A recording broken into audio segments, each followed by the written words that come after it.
দিয়া আজকে এত সুন্দর করে প্রেসার কুকারে পাস্তা বানিয়েছে। যেই দিন খুব তাড়াহুড়ো থাকে সেই দিন কিন্তু এভাবে পাস্তাটা বানিয়ে নিলে খেতে ভীষণ ভালো হয় আর খুব তাড়াতাড়ি বানিয়েও নেওয়া যায়। সব রকম সবজি দিয়েই বানানো যায়, তবে আজকে বোধহয় ও একটু আলু আর পেঁয়াজ আর একটু গাজর ক্যাপসিকাম এইসব দিয়েছে। আরও চাইলে নানা রকমের সবজি এর মধ্যে অ্যাড করা যায়। পেঁয়াজ কুচি আর রসুন কুচি দিয়ে প্রথমে সবজিগুলো ভেজে নিয়েছিল, আর তারপরে পাস্তাটা দিয়েছে, তারপর সস দিয়েছে। তো এভাবে আর কি বানিয়েছে, একটু গোলমরিচের গুঁড়ো দিয়ে ভালো করে নাড়াচাড়া করে পরিমাণ মতো জল দিয়ে ব্যাস 2 থেকে 3টে সিটি দিলে কিন্তু পাস্তাটা খুব সুন্দর হয়ে যায়। আমি স্কুলের টিফিনেও ওদেরকে এভাবেই পাস্তাটা বানিয়ে দিতাম। এটা খুব তাড়াতাড়ি বানানোও হয়ে যায় আর খেতেও খুব ভালো লাগে। মানে আগে থেকে আর পাস্তা সেদ্ধ করতে হয় না, সবজি ভাজতে হয় না, এই আর কি না। শান্তি করে বসে ব্রেকফাস্টটা করে নিলাম আর পুজোও দেওয়া হয়ে গেছে। এবার চলে যাব রান্নাঘরে, দেখি আজকে কি রান্না করা যায়। তো প্রথমে ফ্রিজ থেকে বের করেছি এই বাঁধাকপিটা। তো 2-3 দিন ধরে ফ্রিজে রাখা ছিল বাঁধাকপিটা, তো ভাবলাম আজকে একটু নারকেল আর বাদাম দিয়ে বাঁধাকপিটাকে বানাই। তো মটরশুঁটিও ছিল, অল্পই ছিল, তো আজকে আর মটরশুঁটি দিয়ে করব না, আজকে একটু বাদাম দিয়ে আর নারকেল দিয়ে করব। তো এই গ্রেটারটার মধ্যে দিয়ে বাঁধাকপিটা কেটে নিলে খুব সুন্দর, কিন্তু মানে একদম সমানভাবে সব বাঁধাকপিটা কাটাও যায় আর খুব তাড়াতাড়ি কাটা হয়ে যায়। ডুমো করে আলুও কেটে নিয়েছিলাম, তো আলু আর বাঁধাকপি একসাথে কুকারে দিয়ে দিলাম আর খুব সামান্য দিলাম হলুদ আর একটু নুনও দিয়ে দিয়েছি আর খুব সামান্য দিয়েছি জল, খুব বেশি জল দিইনি। আর ঢাকনাটা বন্ধ করে 2টো সিটি দিলেই হয়ে যাবে। এদিকে কড়াইয়ে সর্ষের তেলটা গরম করে নারকেল আর বাদাম আমি একটু ভেজে তুলে রাখলাম।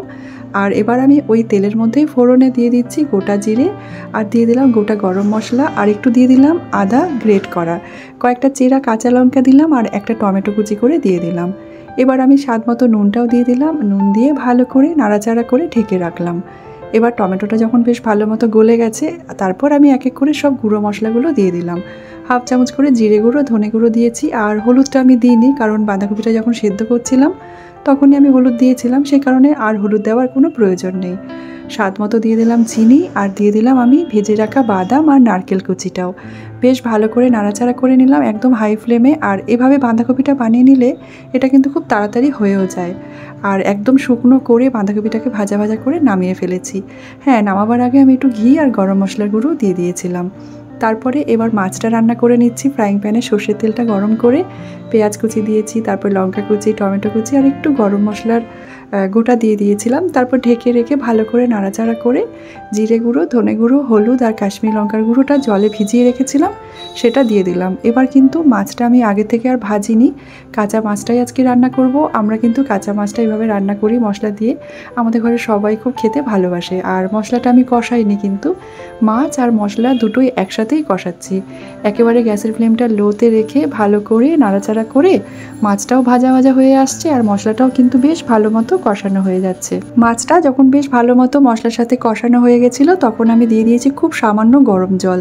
ভালো করে নাড়াচাড়া করে এটাকে নামিয়ে ফেললাম। ব্যাস, দুপুরে রান্নাবান্না সব কমপ্লিট হয়ে গেছে। আজকে বাঁধাকপির ঘন্ট করেছি আর মাছ করেছি আর ভাত, আর কিছু রান্না করিনি। মাছ ভেজেও কখনো কখনো রান্না করি, আর মাঝে মধ্যে এভাবে মাছটাকে মশলার সাথে কষিয়ে একেবারে মাখা মাখা করে রান্না করলে আমাদের ঘরে সবাই খুব পছন্দ করে। দিয়া দিশা তো ভীষণ ভালোবাসে, ওরা মাছের ঝোলটা খুব একটা পছন্দ করে না। এভাবে একদম ড্রাই করে যদি মশলা দিয়ে মাখিয়ে মাছ রান্না করে দিই, সেক্ষেত্রে দিয়া দিশা খুব পছন্দ করে।